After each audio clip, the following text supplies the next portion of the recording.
If you've ever watched a Marvel movie and thought to yourself that your favorite hero is way stronger in the comics, I promise you, you are not imagining things. The Marvel Cinematic Universe has done a phenomenal job at bringing comic heroes to the big screen, and I love the movies myself. I literally binged all of them in like a month, watching them in a row. But in terms of power scaling, things do tend to get a little messy. And while I know obviously they can't get everything right, in today's video I want to break down 3 examples of how the MCU changes a character's power level from the comics for better and for worse.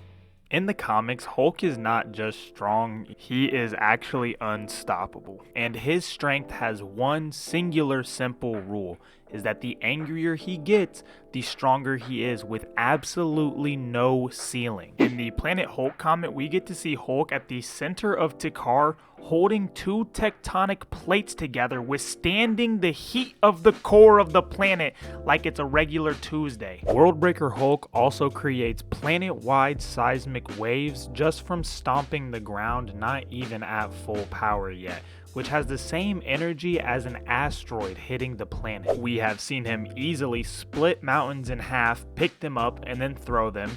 There's even a comic where he is under 150 billion tons of force. And one of the craziest feats, I think, is that he literally held on to the center of a black hole while stopping him and the Avengers from falling into it. I mean, it's literally like unquantifiable crazy stuff. In a fight with Ironclad, he caused unimaginable damage to the Crossroads, which is directly connected to all of the multiverses. On top of having a truly limitless power potential, he also has one of the best regeneration factors in all of comics, and is blessed by the Green Door, forcing his body to essentially be immortal until that is closed. The Hulk is able to face tank a blast from Thanos' Infinity Gauntlet, which that same exact blast sent Galactus flying and actually broke his helmet off of him. He's also been seen being able to come back from literally being spaghettified, and the angrier he gets, the faster his cells regenerate as well, along with his strength increasing. And even if you were somehow able to destroy all of the Hulk's physical body past his regeneration point, it really wouldn't matter because he's connected to the Green Door,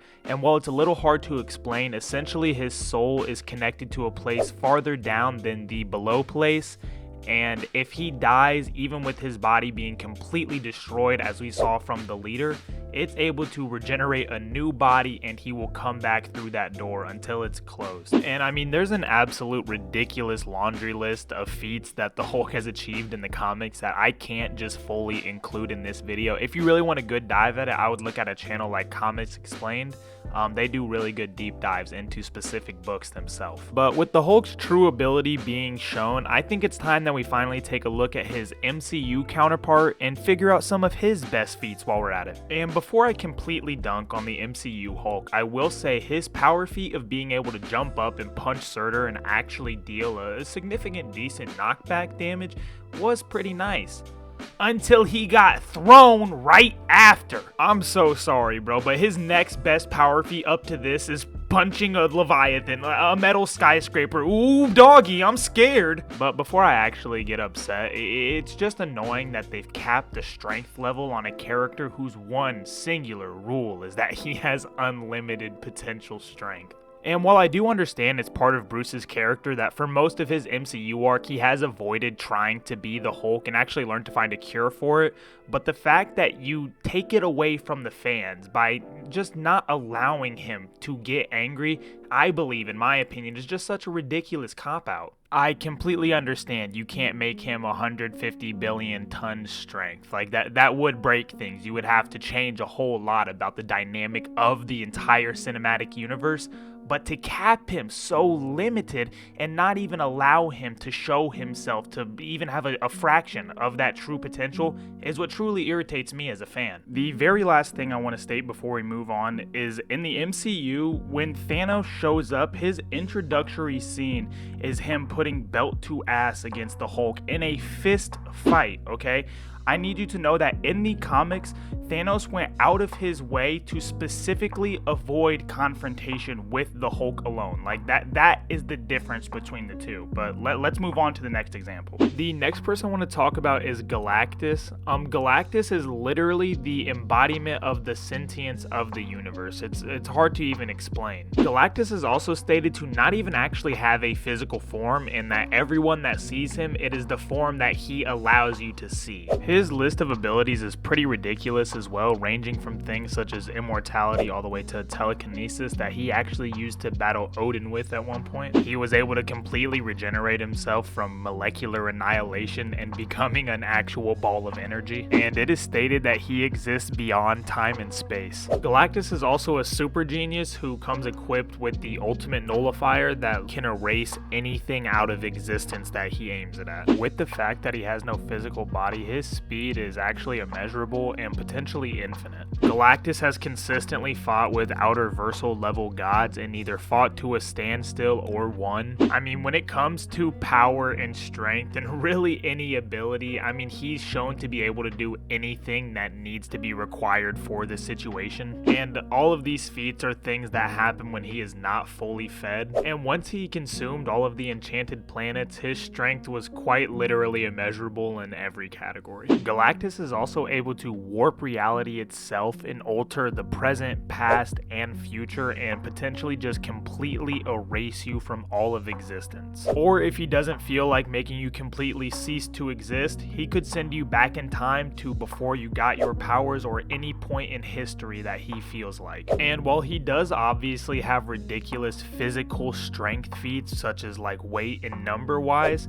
they just don't really come close to someone that is an omnipotent being that can warp reality in itself. And now when it comes to the MCU, I will say the one thing they did seriously well, no jokes aside, is capture his presence. He is pretty formidable when you see him in the movie, I'm gonna be honest. But my problem with him comes from the final fight scene with the Fantastic Four. While I'm very glad he didn't get tricked out by that dumbass baby trick, him getting pushed by Sue Richards for 45 plus seconds straight is not real. I'm so sorry. Like, unless this Galactic is so starved that he's down to his Lego superheroes version, this just doesn't make any sense. Obviously, yes, it's a movie. The superheroes have to win. They need to be able to set Galactus up to be in another film, but this is not the way to do it. I just feel as if it would have been a lot better if they found a more team-coordinated plan of actually getting him to get into the portal instead of just this big, long,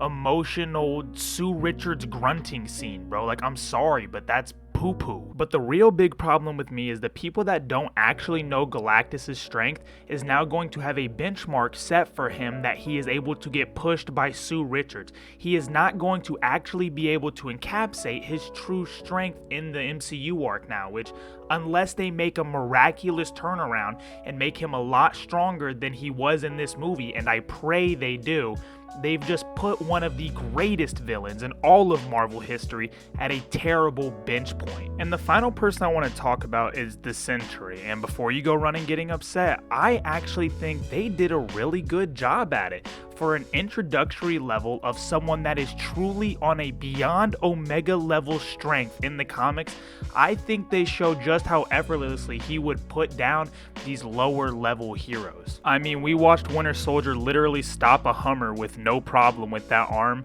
and Sentry eats about 6 shots to the face like it's breakfast and then rips it off of his body. I also think they captured the Void really well and the ruthlessness behind it, but with him, I just want to take a few looks at some of his most ridiculous comic feats and how I think MCU should implement them properly to power scale someone at this level without breaking the whole universe. In the comics, he has an absolutely ridiculous list of abilities, but he's said to have the strength of over 1 million exploding suns. He actually went toe-to-toe with the aforementioned Worldbreaker Hulk, and it ended in a stalemate, being the only way for Worldbreaker Hulk to finally gas himself out and revert back to his original form. I mean, he tore tore Ares like in half on some Mortal Kombat shit, and Ares is an actual god. Like, we cannot downplay this. The earlier statement about him being as powerful as a million exploding suns is not a joke as well, because multiple times he is referenced at that exact level. And one time when Void took over, it actually broke every bone in the Hulk's body using its tendrils. He's been shown multiple times to move faster than light, and when it comes to lifting strength, he is at least on par with Worldbreaker Hulk, giving him a potentially immeasurable strength limit. He also has super hearing, as he once heard someone calling his name all the way from across the globe,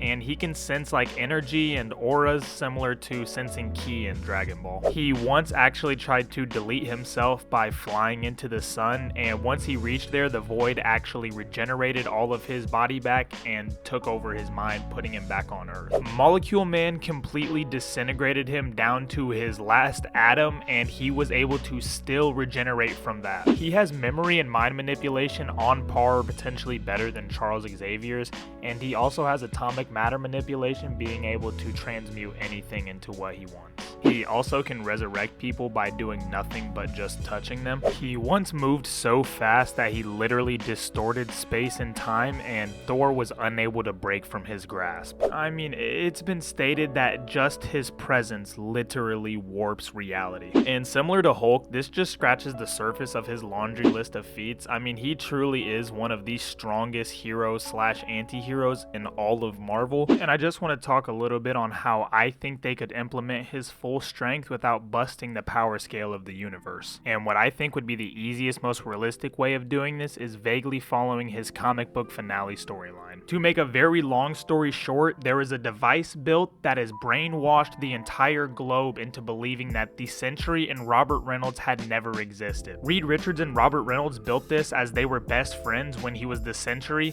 but they did this because with the Sentry comes the Void. They are absolutely hand in hand, and the Void is currently unbeatable by any of the superheroes on Earth. And so the only way to completely guarantee that the Void would not come out and create havoc, they needed to completely erase the Sentry as well. This ends up following with the Sentry finding out his true identity and finding the machine, disabling it, and allowing everybody to remember who he was. But in that process, it does release the Void, just as everyone stated, and we get an absolutely awesome fighting scene between not only the villains but the heroes of the world trying to fight back against the Sentry. And I think cinematically it would be amazing to see a fighting scene with not only heroes but villains fighting against a greater force that has no true sides. And with the way the comic ends, they eventually reactivate the brainwashing machine that makes everybody forget who the Sentry is.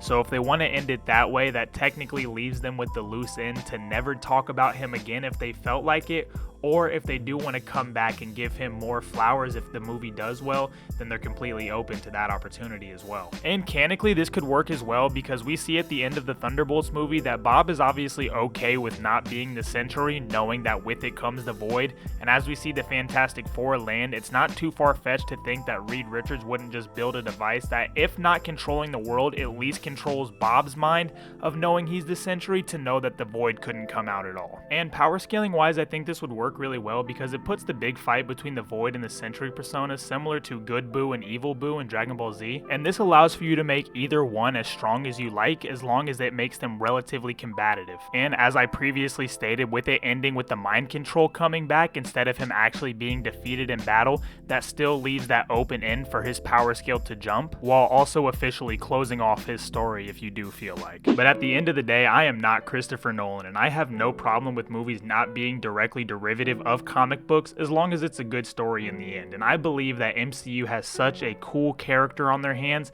that if they fumble this one, they really got doofuses in the office. But if you guys enjoyed the video, it'd mean the world to me if you drop a like and subscribe, and let me know any video ideas you guys do want to see in the future. I seriously read every single comment and I take into account everything you guys say, man. But I'm absolutely so thankful for all the love and support you guys have given me, man. You guys have an absolutely blessed day. Deuces.